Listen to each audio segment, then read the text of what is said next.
So, yeah, again, I'm James Howell. We're going to open again with the readings since last time.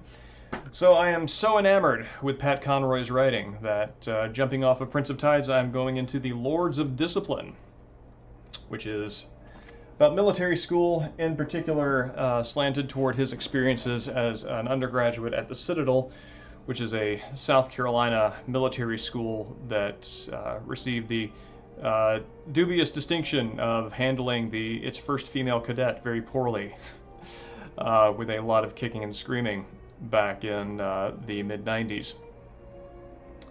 Let's see, drop that for a second. And yeah, so that is something I'm looking forward to getting into. Again, more stories about South Carolina, a state that I know very well from having grown up in.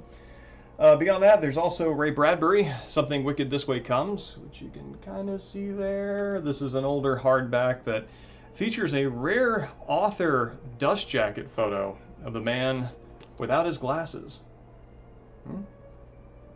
Yep, there we go. There's the guy. I kind of don't recognize him without his glasses. He has a kind of a signature look with them.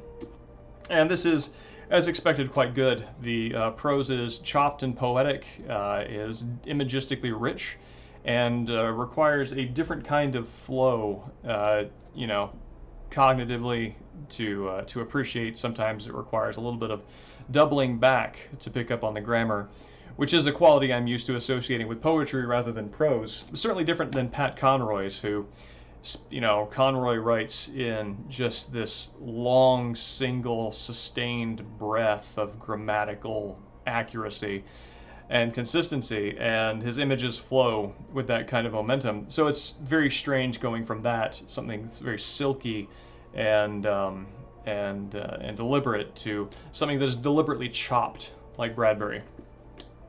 So that's quite good.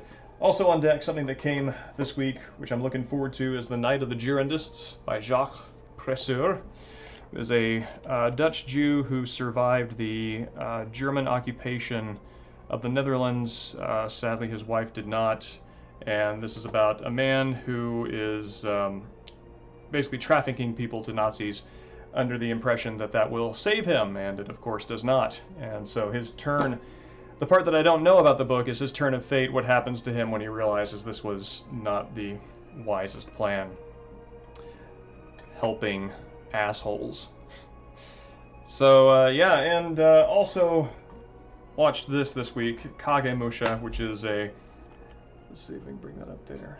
Yeah, Akira Kurosawa movie, which is a 3-hour long, good evening's time investment, but is magnificent. It's I think one of the first Kurosawa movies in color. You get to see all the richness and vibrancy of the Civil War era's pageantry, and at least as Kurosawa was representing it. And it is a beautiful study of how a person's role or position creates their identity. So that brings us about 10 minutes in, which is usually our point where I stop talking about other things besides video games and start talking about a video game.